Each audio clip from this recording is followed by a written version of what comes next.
Sylvia Garcia nous fait part de ses coups de cœur. On vous aime toutes les deux et ça ne remet pas du tout en cause ce qu'on ressent pour vous, d'accord? Puis peut-être qu'on se séparera pas. Peut-être qu'on va rester tous ensemble ici. Papa! Je suis rentré, j'ai fini un peu plus tôt. Tu gardes tes jours, s'il te plaît. Moi, j'ai mes jours, toi, t'as tes jours. Papa! C'est moi, là, aujourd'hui. Non, c'est bon! Elle a ses jours et il a ses jours. Tu vas où? Je vais en week-end, je vous l'avais dit. Dis-moi, tu vas te mettre à chercher quand? Chercher quoi? Un appartement. C'est quand que tu vas m'acheter les chaussures de foot? La semaine prochaine. Tu prends jusqu'à toi et tu t'en vas. La moitié. Un tiers. La moitié. Je veux la moitié. C'est toi qui lâches pas. Tu lâches pas parce que tu veux pas que je parte, en fait. My chest is getting tight. Un petit dîner entre amis. Sylvia nous a rejoint. Bonsoir Sylvia. Alors c'est vraiment la semaine la plus chiche pour les sorties cinéma. Il y a bientôt le nouveau Jason Bourne, mais il y a aussi en France donc ce film, le nouveau film de Joachim Lafosse. Oui, dans l'économie du couple, c'est le titre. Le cinéaste belge ausculte la douleur d'une séparation qui va se cristalliser autour des questions économiques. En attendant de divorcer, Marie et Boris, qu'on vient de voir, sont obligés de cohabiter dans la maison où ils ont vécu, que Marie, qui vient d'un milieu aisé, a acheté et que Boris a rénové. Ils ont 2 fillettes ensemble.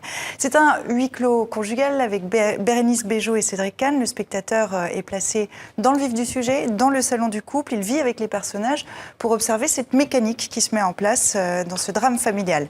Le film avait été présenté au dernier festival de Cannes dans la quinzaine des réalisateurs. Il séduit par sa justesse qui doit beaucoup aux comédiens. Alors, autre sortie cinéma en France et en Suisse, Stefan Zweig, Adieu l'Europe. Oui, le film a été présenté hier au Festival de Locarno, en Suisse.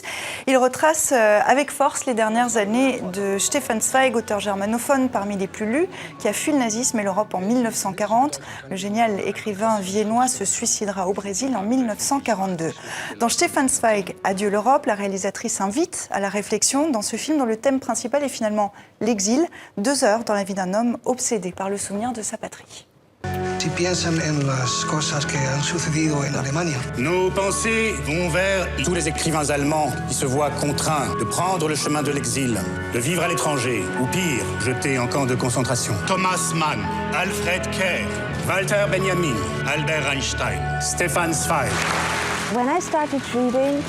Quand j'ai commencé à lire, j'ai pensé pour la première fois, j'ai compris un petit peu ce que ça voulait dire être en exil.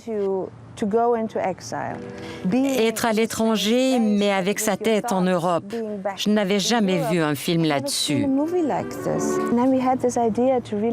On a eu cette idée de se concentrer sur des moments spécifiques, en temps réel.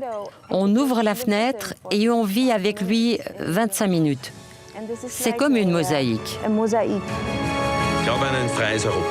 Ich glaube daran, dass Grenzen und Pässe eines Tages der Vergangenheit angehören werden. Ich zweifle allerdings, dass wir das noch erleben werden.